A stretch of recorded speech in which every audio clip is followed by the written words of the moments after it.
most of my stuff is red pill content. But Yeah, I talk about internal issues amongst Black people sometimes. So whatever you want to discuss as far as Black America, I'm down for it. absolute. Now, I will say this: you do sound Black American. You do sound Solon, because there has been a debate, or a polarizing view of you, right? Because of some of the stuff you post. Would you Right, cons- right, right. Would So you? Yeah, go ahead. yeah, they said I was Nigerian. I remember Yeah, they say you Nigerian. They say you African. Um, that. That's the funniest thing. Elaborate. Go ahead. No, I just thought it was funny because I never posted anything remotely that described me as Nigerian. Right, but you see why at least some people might think foreign at the very least. Nah, No. not Nigerian. Well, I don't. I I don't know. mean, Not Nigerian specifically, but I'm not from the hood. I'm from the country, and so right. like I don't have mainstream urban philosophy in my brain. I mean, I come off as an old school Black conservative because I was raised around baby boomers and World War II generation. Well, before we get like too deep into it, how about you tell us more about who Jason Terry is? Like, where are you from, Jason? From Georgia. Georgia, and Yeah. absolute, and you are Black American Solon, right? Oh yeah. Absolute. My mom's side from Alabama, Mississippi. My dad's side from Georgia, South Carolina. Okay. And would you consider yourself Pan African? Not in the excuse me, not in the mainstream snow. Like I'm all for Black men globally having some sort of agreement and understanding about us as Black men, but other than that, no. Okay. Help us understand your viewpoint and ideology, so people aren't thinking uh, that you're possibly a foreigner, or a Pan African to some degree. That's because I spent a lot of my adulthood outside the United States, Okay. right? Hmm. Like I lived in Latin America, I lived in parts of Africa. I am very well read in the subject of history. When I went to HBCU, so and I have a AA history degree, Hmm. and so I took classes in African American history, African history, American history. That's my forte. So yeah, I'm going to have perspectives and opinions about Black America and Black people globally because Hmm. that's my expertise. Okay. Um. So, how about let's talk about, like, I mean, some of your tweets are controversial. Would you agree that they're sometimes a little bit controversial? Oh yeah, that's what I aim for. That's what I tweet for. But in real life, I still talk the same shit, but I'm not as strong on my opinions on offline as I am online. But I would still say what I mean what I say. Yeah. What do you think about our reparations claim? Man, I was for reparations before it was popular, man. I was for reparations in the 2000s. I always been for reparations. Okay. For who specifically? No, just for Black Americans. If you have your ancestors that came before 1865, you should qualify for reparations. Okay. Hmm. I mean, you don't seem too bad now, but I can't pinpoint specific tweets that you've had, but certain things have at least been. Um. Like, I'm not a fan of Tariq, bro. He's Okay. a grifter. He's Okay. a grifter. He likes to take advantage. He's the modern day Al Sharpton, but to me, Al Sharpton was more smooth with it. And so I wasn't a fan of Al Sharpton. So, Yeah. I see Tariq a hood Al Sharpton, more so to speak. He both work. He's the agent He's an agent. Americans and want us to get reparations or any type of benefits. He's just trying to make money. He probably purposely causing division between us and diaspora in Africa.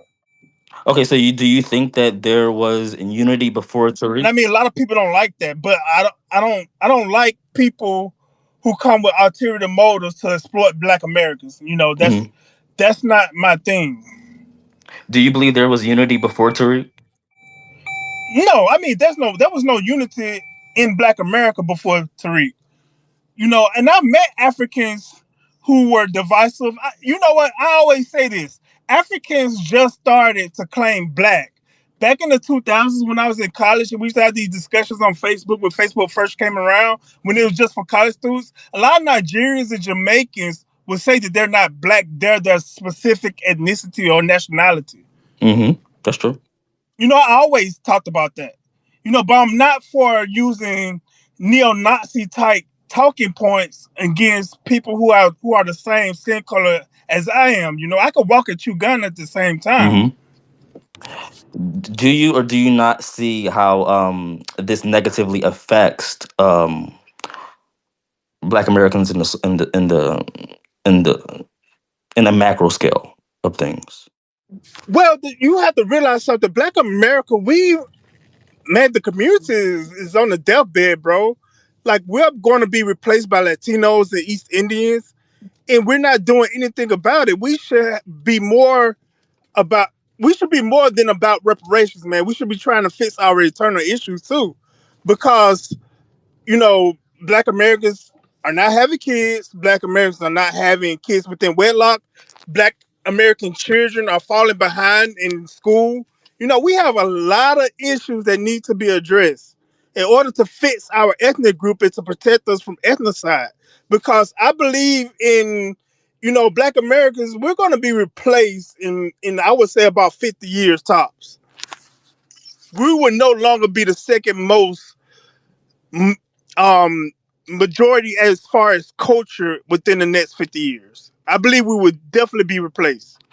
And so long hasn't John Henry Clark said the same thing, right? But to his credit, he seems to bolster Black Americans. I'm not saying that you aren't, but you do see the negative effects of allowing um, cosplay or other people. Okay, let me talk about this real Okay. quick. So I have no issue with Caribbeans, especially Mm, Haitians, coming to America and immersing themselves with Black America, because I see them as under the umbrella of descendants of slavery. And plus, Caribbeans have always been a net positive to Black Americans, mm, going back to Denmark Vesey, Marcus mm. Garvey, the Black Panther Party.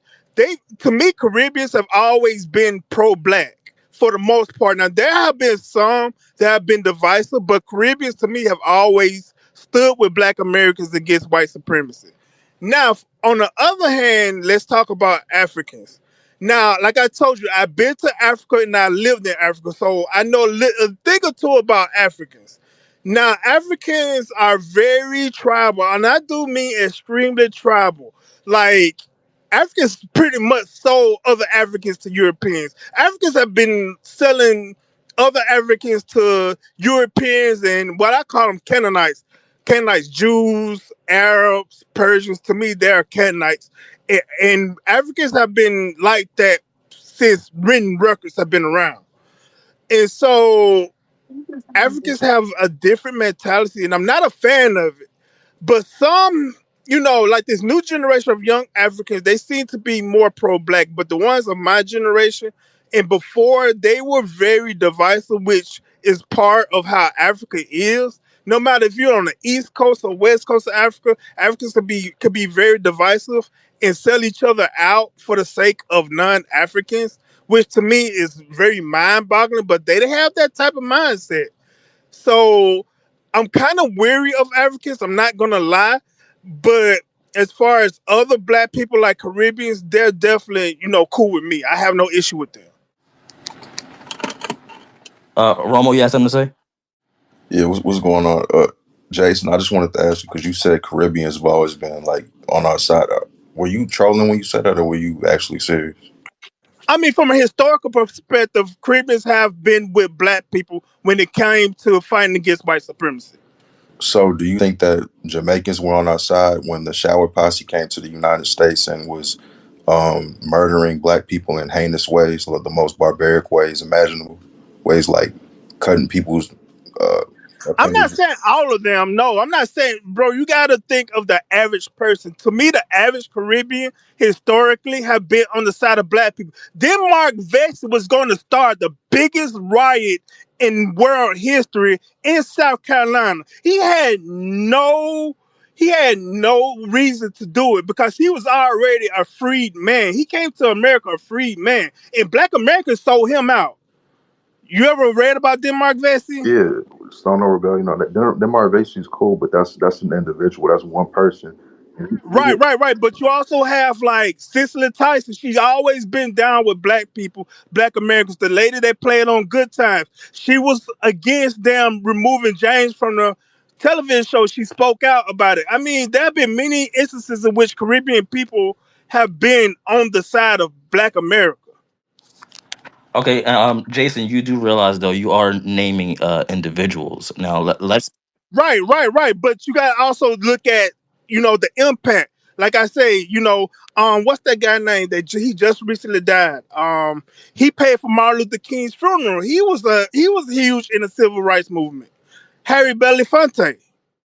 Like there are many, many instances of Caribbean people who use their wealth and their fame in America to help Black Americans when they really, actually, honestly, didn't have to. Oh, they have to. Name a Haitian business that goes out of their way to bring charity to the Now communities. I can't really say, Haitians, because Haitians have been dealt something that no other country has been dealt. They not only kicked the French out, they fucking killed them. So the Haitians have been attacked more than any other black group since the 1800s. So I can't really say what Haitians have done, because what can they do? I mean, you kind of They're just you constantly just being attacked by white but you supremacy. just propped them up, so I have to at least. Right, right. I mean, Haitians deserve to be popped But up, you're bro. naming, Look but at you're what they naming did. individuals, which is fine. I agree with that. What I don't agree with is some type of larger macro scale of I'm not trying. Listen, Haitians. listen, man. Listen. Let me tell you something. The reason why black men have fought against white supremacy for thousands of years is that we are very divisive. We try to find ways to divide ourselves. Look at black America for the past 40, 50 years. Black men been dividing themselves by who's educated, who's not. Fucking Pookie's robbing and shooting people. Like, black men got to get over that divisive shit and try to come together and unify. Like white people do. Elon Musk is a fucking tether. So is Donald Trump. Donald Trump is a fucking anchor baby. You don't see white people fucking questioning their lineage. And Elon Musk, technically, he's a net negative to white people because the policies he want to implement is actually a negative to white Americans. But you don't see white Americans going out their way to try to, question his nationality or try to be divisive like that, because they know they're only stronger together. Okay? We as black American men, we need all the allies we can get. Because I don't know if you haven't realized something, but shit, even our own community shit on us. Look at how the community shit on fucking Nate Parker. Look at how they did it from the guy who was going to play in the MCU. We need to talk about each other and stop talking about others and stop trying to fucking divide ourselves in the diaspora. So here's the thing, though, Jason. Like I said, I agree with the individualism. On a macro scale or in a collective group, they are not the ones to look at as some type of propped group. These are the same people coming here and revising history. How many times have I seen this lie about Chicago in relation to a Haitian? When that's a complete lie, we've already looked into it. The, Bro, they said hold on, that in I'm the listening. history Hold books. on. They Yeah, said it in the history books. because of a lie from a Haitian. They're revising our history. So we got to be clear about what they're doing I as mean, well. Hold technically on, give me a during that second. Hold time, on, hold on, during that time, ethnic lie. Technically, we have to be technical hold on. during. Give me a quick second. Because again, I just want to talk about the individuals, but on a macro scale, you can't really define it that way. So they have been in here revising our history. You can't really talk about collective issues that are doing positive for us. They're not largely hiring us in their businesses. They have their own individual scholarships and all types of grants individually for themselves and our communities, churches, and what have you. They are dividing themselves within us before we even came to the realization about so called dividing us with them. So we have to recognize what they're doing as well, not only as individuals but also as a collective. But go ahead, Jason. You have me muted, but I can agree with that to an extent. I mean, I'm not against them retaining their own ethnic identity and culture within Black America, but I don't think they are a problem so big that it impacts the daily activity and the daily economic standing of Black Americans. Okay. Hold on. Let me. Anon, if you want something to say, you can say something. Yeah. So wait, the topic is about Pan Africanism and like delineation, or like what's the topic? I just want to make sure before I comment. Well, I mean, well, yeah, it's mostly about Jason, but also yes, in the alignment of Pan Africanism as well, as it will affect negatively or positively within Black America, Solon Americans. Okay. Yeah. So here's my take. I think um you guys should focus on your individual issues, and I think African nations should focus on their issues too, Caribbeans too. And I feel like there's too much division and too much issues in these countries for it to be like a true Pan Africanism. You know what I'm saying? I feel like they got to work on their issues before they want to like team up with everyone. You know, and Right, also right. I think they also have done like Pan African things too. Like they have like events and Nigeria right now. Like what is it called? Like Dedi December or something like that. Trying to connect people with Nigeria and stuff like that. You know, and also they've given passports to people of Sulan descent in America. You know what I'm Mhm. saying? I feel like they're trying their best with the resources they have. You know, you got to think about it. Like these countries are fighting conflicts inside their nation. They have like U.S. and Europe fighting with them. You know what I'm saying? Like I think it would be smarter for us to work together as a collective and fix our individual issues. So that's my take on that. Um, right. So they should fix their issues as a collective group first, right? Is that what you're saying?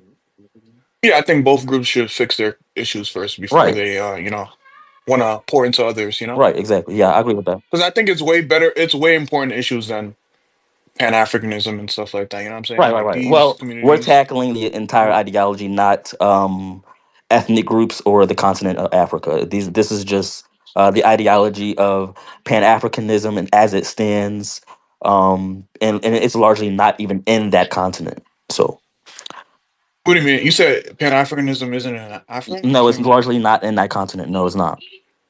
How do you know that?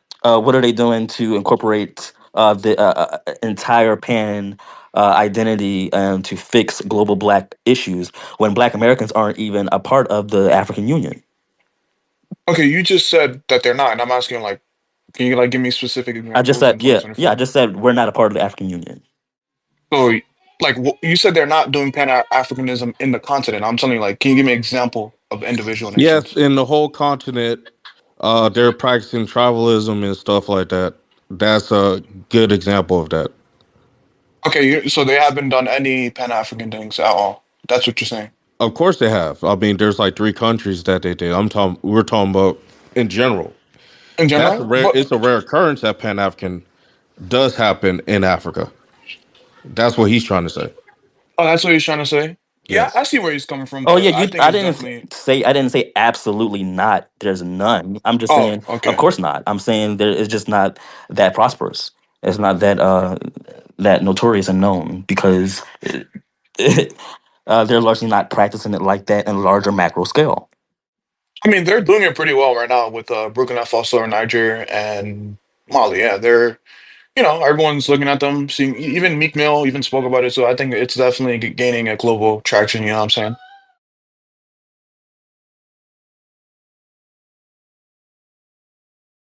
We'll see. I wish the best. I want the best for Burkina Faso and Mali and what they've been doing from what I've been reading. So we'll see how that goes. Also, I was gonna say, so you feel like you're not gaining support from these nations? That's what you feel like, right? Like you've never had We've support, or never gotten support from these nations ever since uh they've taken some of the Africans over and placed them over here. There has been none. I mean, they didn't. I would say, with the exception of like Algeria and Libya, especially Libya. You said Libya. How so? Yeah, they've when Gaddafi was president, they'd offered millions of dollars to Black Americans several times. one time to create a military, one time to build a big mosque buy a big mosque in Chicago, which they did. You know, really historical stuff. Also, the Black Panthers going to Algeria. Yeah, the only countries I would really say is So Algeria you're telling and me Libya. that We talk. there hasn't been any West African nations who have helped the Black Americans or given support or done anything. That's what you're saying. Yeah, there's Not that I absolutely know have of. been none. There's no resource divvying up. We got no type of stuff, which I don't even care. Like at this point, I no just I just resources, list no. examples of how they're doing that. Not how we doing it. Can we What do you can we mean? go to can we go to schools? Can we get like I said, I don't even like for me specifically, not to try to divvy off the conversation. I don't it doesn't even matter to me. I just want to focus on what our people are doing. Okay, So that makes sense. Yeah, I don't. Based off the conversations I had with like FBAs and a lot of Black Americans on this app, I don't think it's compatible for Pan Africanism to even happen. Right? Like I said, they should just focus on their issues on the continent, and that's it. Like they should delineate like you guys want to do, and yeah, there's no pressure for you guys to do anything. It's up to you guys. Yeah. Abs- I think the issue with both I think the issue with both sides is these $5 Africans, like the Dr. Umars and people that want to call Black Americans African or want to speak about African issues and not really doing anything. I think that's a central issue, and then a lot of the $5 Africans inside of Black American political conversations and whatnot. That's one of the huge issues. Obviously, white supremacy is the biggest issue, but a central issue which both Africans and Black Americans have issue with is the $5 Africans. But I'm gonna go with Moroccan and I'll give my pretty much my whole dissertation about that in a little bit. All right, thank you so much, Anon. Appreciate it. I want to get back to Jason for a second, then we'll go back to the other people. Um, so, Jason, what would you say is where should we go as Solon going forward? Like I said, I think we should address our eternal issues. We should address the high out of wedlock birth rates, the crime in our communities. We should find ways to invest in our communities and make them safe again. El Salvador, we could use their example. You know, they had very high crime rate, overran with M16 gangs, and now their crime rate is only one or two homicides per 100,000. When at its peak, it was 50 per 100,000. Black men are 50 victims for every 100,000, which is higher than third world countries. I think Black America should focus on issues that are important to Black Americans only. Now, I'm also anti-immigration. I think we should push for stricter immigration laws, but we also should push our boys to get more in the workforce. Not many Black men are in the workforce working. And why is that? Well, it could be discrimination. Could be that they don't want to work. I met many Black American men who sit on their mama's porch all day. They don't want to work. I tried to get many Black American men in the workforce, and they fucking fucked me over. So we need to change the culture. The culture of Black America needs to change. It needs to go back to how the culture used to be. When Black men worked hard to, provide for their families, and we had intact families. And we should also fix the feminist mindset that's embedded in a lot of Black American women. Black men are scared to hold Black women accountable for the culture, and we have paid tremendous for it. We have let Black American women get away with way too much. You know, Dudes scared to call Black women out on their bullshit because a lot of them have been raised by their mamas. Now, you touched on a couple of points. Now, why is it that we do have certain sectors of Black men who that you observed to be sitting around on their porch? Why is that? From what I saw, honestly, I saw it in my own family. I saw it in my own neighborhood. A lot of them, have been groomed by their mothers to not be men because their mothers don't want to be married, so they keep their son around in a very incestuous way. You see it a lot in Black American culture, and I'm pretty sure all you niggas have seen it. Well, let's talk about the psychology for a second, right? Because I know plenty of Black men as well that to some degree get discouraged as well by the workforce after applying for many of jobs over and over and over again and constantly being rejected over and over and over again. I was one of them before I started working for myself. I was one of those men who would constantly be applying for jobs, despite my resume, despite everything I've accomplished. I have a master's degree, and finding whatever excuse to say no or to reject my application. At some point, there was even a study that came out that not even a study. There was a study, but also there's an incident where a man and a woman, actually, I remember, they changed their last name, and they actually eventually got in the door to at least get an interview. Some people aren't even getting a chance to get an interview. They're simply changing their last name and they're getting in the door. Or I think their first and last name. I don't know. So I don't know if I'm correct on everything. But they changed aspects of their name and then were at least allowed in the door, to the point where at least the guy went and sued for that. um, there is large discrimination when it comes to Solon Americans.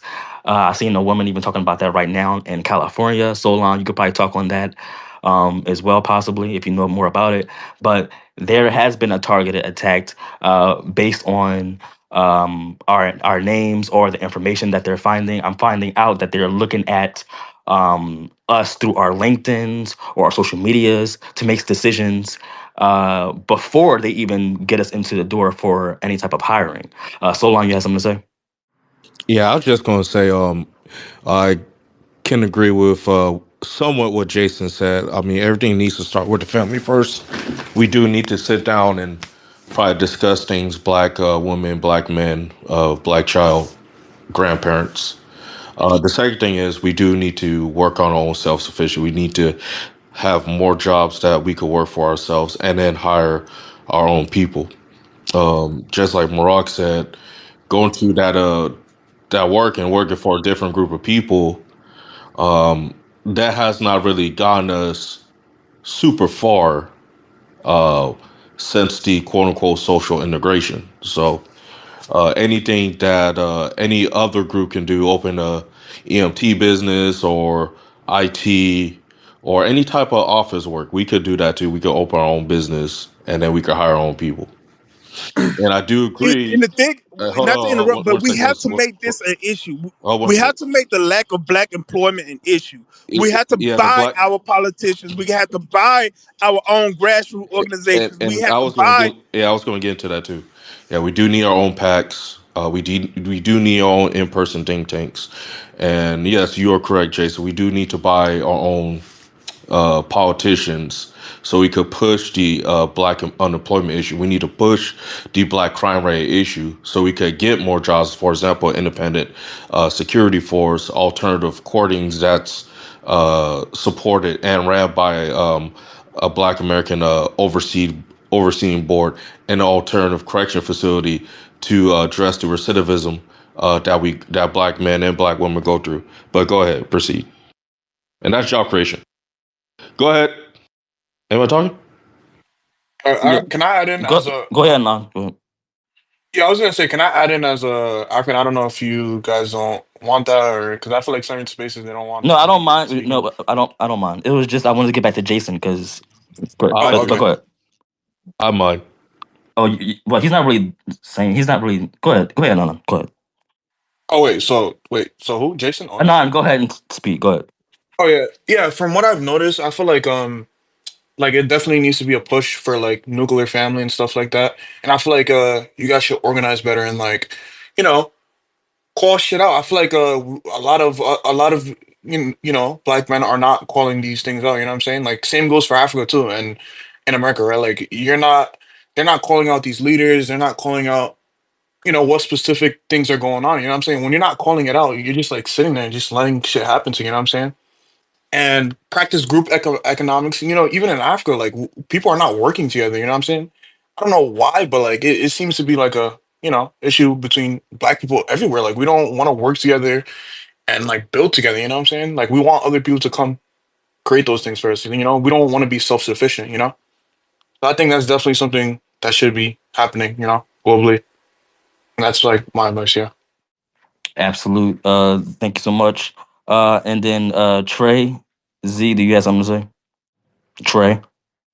Okay. And so Jason, your viewpoint is that I mean, you do want the best for Black Americans, and I've seen you point out certain things within the community that we can observe, and we probably know and seen before, of course. Um, and then, but you do understand the history behind that and the discriminatory practices behind that as well, though, correct? Oh yeah, but see, I'm a man. I'm a very competitive man, and so I don't like excuses as far, especially when it comes to extreme stuff like the rate of crime in our communities. I don't want to hear excuses for it. Excuses are like assholes, and men are not supposed to be about excuses. Men are supposed to be about addressing the problem and forming a solution. That's the problem with black men. We like to talk about the problem, talk, talk, talk, talk. We'll talk about that shit all day, run our heads, and don't do anything about it. So for me, I'm I'm not for, okay, I understand the CIA, what the CIA has done. I understand, the crack epidemic. I understand, the Jewish executives in Hollywood. I understand that, but at the end of the day, we are men and we are supposed to compete to be at the top. We can't blame the white man for wanting to stay at the top. We should blame ourselves for giving them that power to stay at the top. As men, we're supposed to go out there and take the power and compete with the power, not cry about the power that the white man have. I agree with that 100%. The only problem I have with that is that it seems to me, at the very least, that you want to kind of excuse it and kind of ignore it and kind of sweep it under the rug. I think, How when I'm addressing it directly. well, you're saying This it, but the when, white man never told us. The white man never told us that he was our friend, has he? no, Exactly. So if he's not a friend, what is he a we have foe? to reckon, but Men compete with men. The basic nature of human is to compete with men for resources. Just like, you trying to date a girl. Men compete with men trying to get a bitch. You try to go to a girl, you try to make sure you the man, you better than the rest of them. That's the same way when it comes to resources. You got to compete with the next man to get those resources and to be at the top. Men, we are hierarchical. That's us as humans. Okay? Our job as black men is to ensure our race stays, go to the top of the hierarchy. If we can't go to the top of the hierarchy, then we are to blame. So I Okay? got a There's no excuses, man. That is for women. so We are men. We are supposed to be men. The condition of the black race falls on black men and nobody else. It's not the white man's job to subsidize our problems. right. And it's our job as black men to make sure that the white man ain't causing problems in our communities. So if the white man causing problems in our community, you know who fault that is? Ours. So, but at the same time, we recognize the problems and the things that they're doing against us as well. That's a very important strategy to recognize what the enemy is doing. Right, right. But if the white man has the power to cause problems in our community, then what does that say about us as black You're men? not going to do anything by not pretending it's not there. We have to learn what the tactics are and that are being involved here. Go ahead, Saint. I just let's just cut to the chase. So Jason, you want to go to war, right? That's basically what you want to do. We've been constantly in a race war since 4500 BC, bro. But go Is ahead. that is the only way things are going to change for us is a war. And let me tell you why. Because meanwhile, we going to college, we're going to work for them. Their kids are not going to college. They're going to be CEOs of these companies. It's a system. You're not going to beat this system they put in place unless you're ready to go to war and take what's ours. So all this, what we got to do, that's the only answer. That's legit the only answer. And that's what you want to do, right? Okay, listen, listen. I will not go that far because I believe, contrary to popular belief, I believe the civil rights generation gave us a path to where we don't have to go to war with them, at least not yet. A lot of let's be honest, a lot of our problems in Black America is our fault. Okay, we don't have a structure. We practice uncontrollable hedonism, and we don't punish our traitors. Okay, because we're at a point where we got to compete with Hispanics, we got to compete with East Indians, we got to compete with Asians, we got to compete with everybody, and those people have been more anti-black thousands of years longer than white people. Okay, especially East Indians. Their whole country and culture is You just built hit off someone. anti-black. To hit someone on there, and that's what Solon for. Like our ancestors found a way for us to try to build ourselves without us having to fire a gun if he comes and try to interfere with our community. But the white man don't interfere directly with your community. The white man put systems in place that interfere with the people in your community. Okay, then if his systems gets in the way, then we have to burn it down. No ifs, ands, or buts about it. Exactly. But you gonna burn your community down? That's You gonna the burn only their solution. That's the only solution we have, or else we're going to continue to talk and talk about this for the until we're in a fucking ghetto for the rest of our fucking and I gave you existence. the answer. What we gotta do? That's the end. Trying to cut off people in the community when you talking about what you're talking about, that's not gonna do anything. You're trying to go against your people instead of the system, right? No, because the white man can't be empowered unless there are weak black men to empower him. You want okay, you want black people to stand up. There cannot be white supremacy without black condoning. It's just not possible. If black people were competing with white supremacy wouldn't even be a thing. That's what you want. Then you just say you're competitive. That's what you said at first. You saying that we should know everything that's going on and we should compete. That's the first thing that you said, right? Right, right. We should compete. Exactly. So how are you gonna you're competing in their system? How can you win in that system? Like I said, we should find a way. If that doesn't work, then you have to burn it down.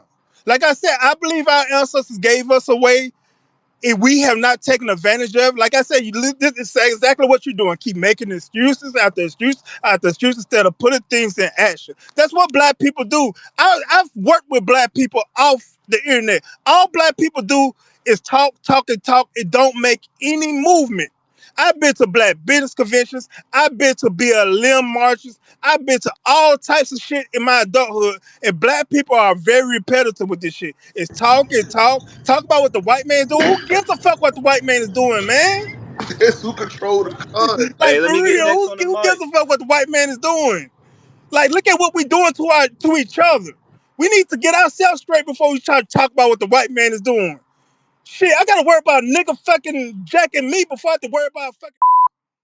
Not technically, you they jacking you in them taxes. Y'all don't understand the level of things. My nigga, I carry a gun for carry a gun for rednecks, even though I grew up in the fucking South. That's who I carry my gun for. I don't carry my gun for potential, encounter with redneck, even though I would give them the business if they step to me. But we all know, let's be real. The nigga worry about gonna fucking pull out a gun on is gonna be another. Okay, and all right, absolute, Jason. You do got some great points, but the thing is that you tend to again constantly ignore the systematic ramifications that are involved here. We have to recognize them. They're not excuses. That's reality. And to ignore the systematic systems in place is just not going to work in our favor either. So we have to recognize them. We can't pretend that they are a fallacy.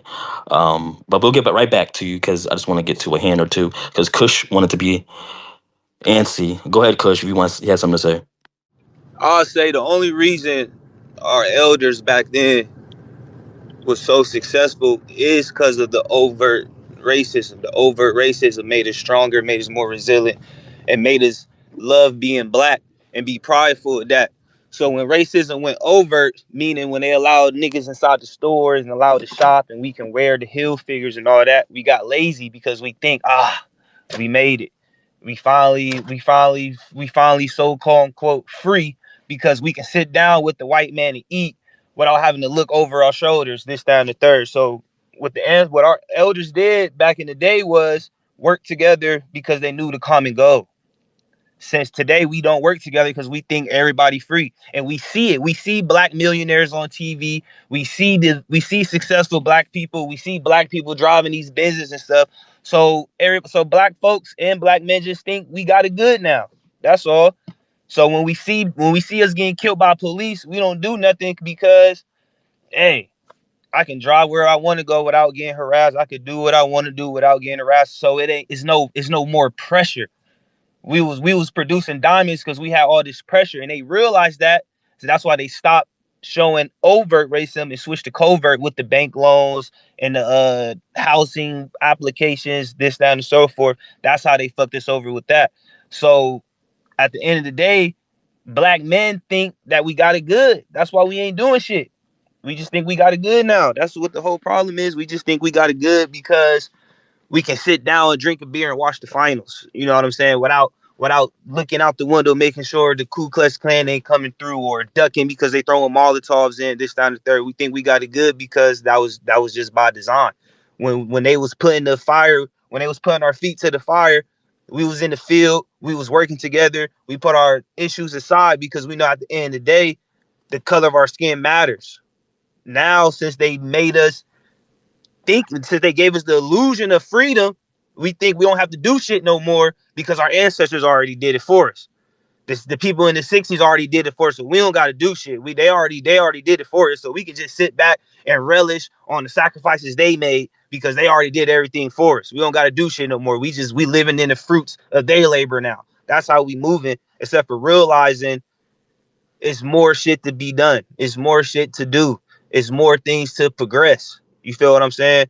So I just feel like since they switched the racism to overt instead of covert, it made us lazy. You know what I'm saying?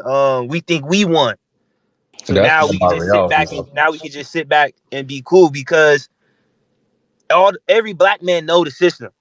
And every black man knows what they got to do to beat the system. But at the end of the day, we caught in the illusion that now that we so-called free, we don't want to risk that. You know what I'm saying? We don't want to risk our livelihood for the next generation because we think we got it good now. When back then, that was all about. Back then, black men, ugh, it's my fault. Back then, black men was willing to die for the smallest things because it meant a lot more. Nowadays, we have nothing to quote unquote fight for because we think we got everything now. You feel what I'm saying? So it made us lazy and All it right. and it gave us no motivation. Yeah, I hear what you're saying, Kush. I didn't want you repeating yourself. So I agree with what you're saying. Absolutely, we've become very complicit. Um, and I agree with some of the points with that. But also, I think there's one aspect that you kind of left out. Um, what would Jason or Kush think of this? Why have we become so complicit? What changed after the 1960s? I just think Neely Fuller talked about this, and I think it's a combination Yeah. of things. Um, what Kush said has a lot to do with it. Neely Fuller called it the showcase Negro. You know, a lot of people in the hood, they say, look at a rapper, they look at people on TV, they see them with a lot of money, showing off everything, you know, and they think, okay, I'm living bad, but my brother that's on TV, he's living good, so things might not be too bad. You know, a lot of us have coped with our position in America because we see other blacks doing well, and so we think all is okay. You know, we think we have access to the basic necessities that that's just good enough. You know, we're not being proactive. That's the biggest problem about black people. We are mainly reactive. We're not being proactive about the things we should be proactive about. And so what we have to do is become proactive again as if we're living in the 1950s like our ancestors were. You know, that's the only way we're going to be able to bring about effective change within our community. Yes, I agree with that. But I will also say I agree with both your points as to the aspect as to why. I will also have to infuse the fact that there's been a whole lot more immigration as well, and with that immigration came with a bunch of tethers as well who are very much complicit um in what's come to offer here.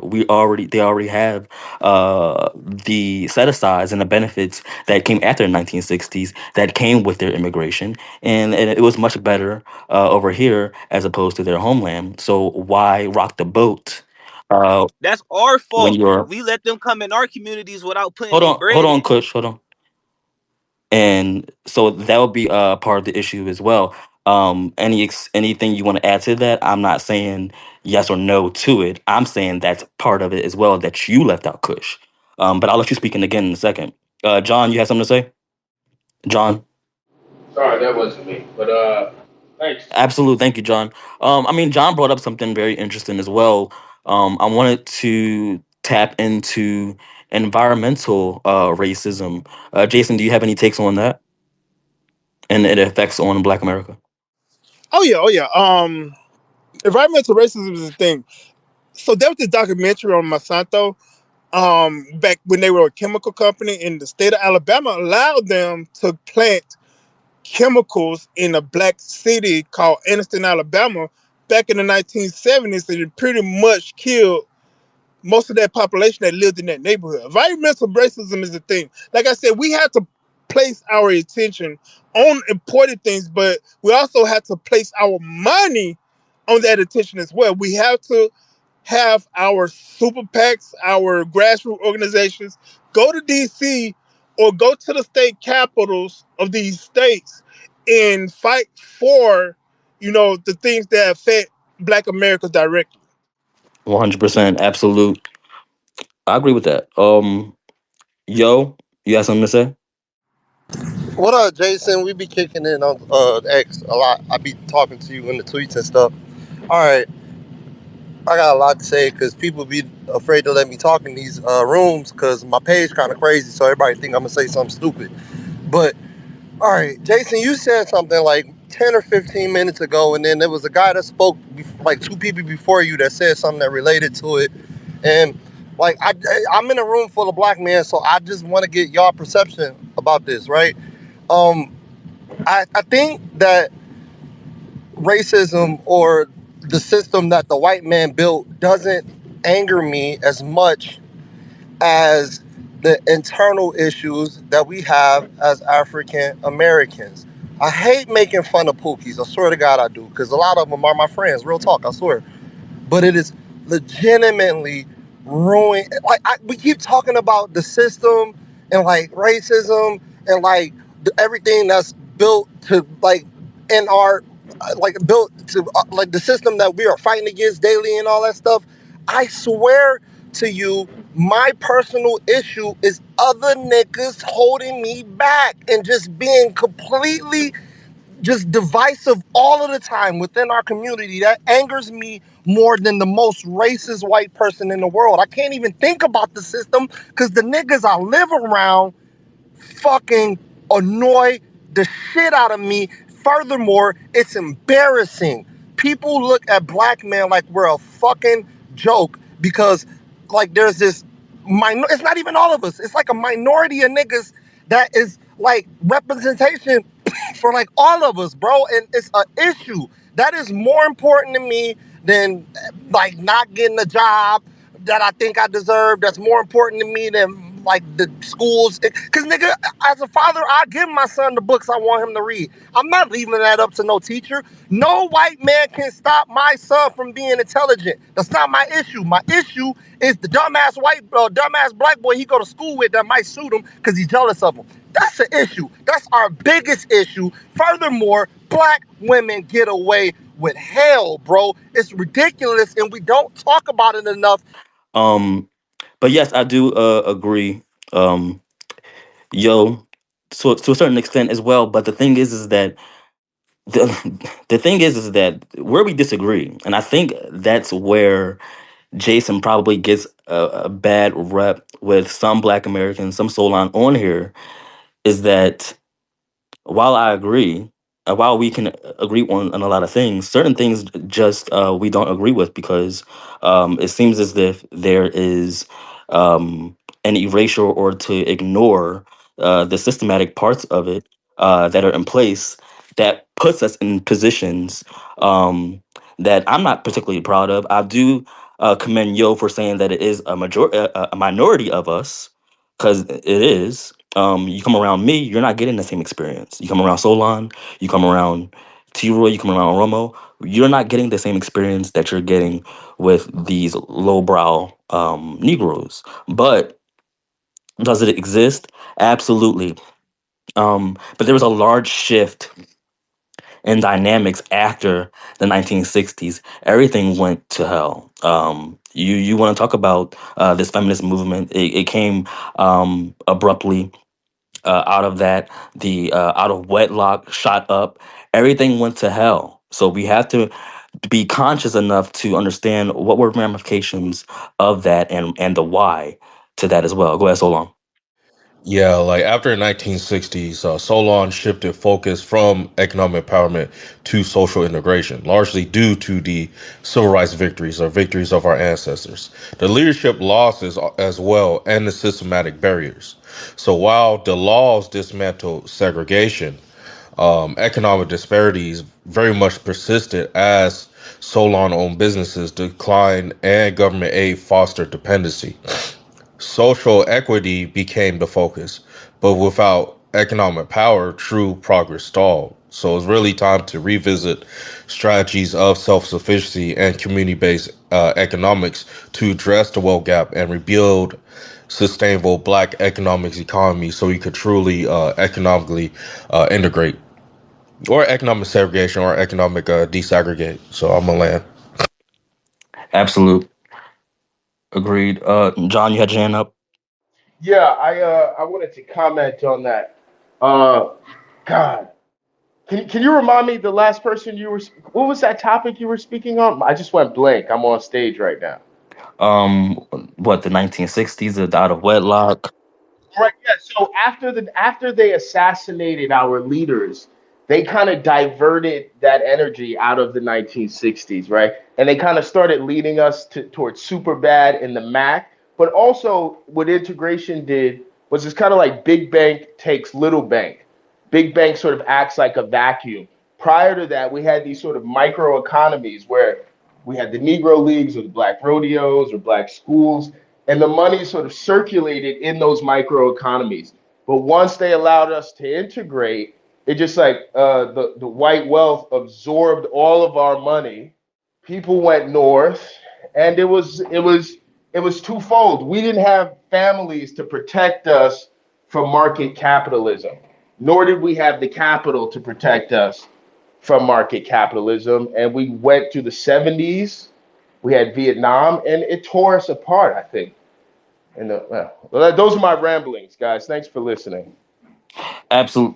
Absolute. One more thing I wanted to hit on as well. We have to also be real about another systematic issue that we see. It's like a cesspool of a circular motion of just degeneracy that encapsulates some of us in a certain sector because we as ourselves are just criminals here, right?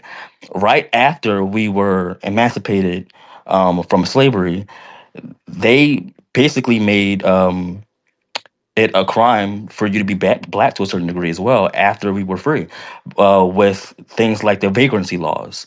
Vagrancy laws. If you were just if they just seen you out in public and they just assumed that you were homeless, that was enough to send you to prison, and then that was a way to make you by proximity a new slave. And it's still you're basically still a legal slave under the prison system now, even today, with the 13th Amendment. So when people are just criminalized just by their skin color, you're sent to prison, right? You continue to be a slave. Eventually, you may be let go legally, but then the ones that are left out and or let go legally, they go back into their communities. What happens? They can't vote. They can barely get a job. They're left to live in squalor and in poverty. This builds frustration. They've been institutionalized within the prison system as well. Your psychology is completely warped. You're put in isolation many times, and the vast effects that has on any type of human, that has to be mentioned as well. You're going back into your communities, and you're being nothing but a pessimist to a certain degree as well. And I get it. And then they are building the same thing over and over again. You're being redlined. You can't go anywhere else. You're going systematically back into the same communities, and the same thing is happening over and over and over again. And people are left without opportunity to really do for stuff. I'm not saying that. Again, these are not excuses. This is just the reality here, people. We just have to be completely real about what's in place here, and that's why I think it's important to at least recognize it as well.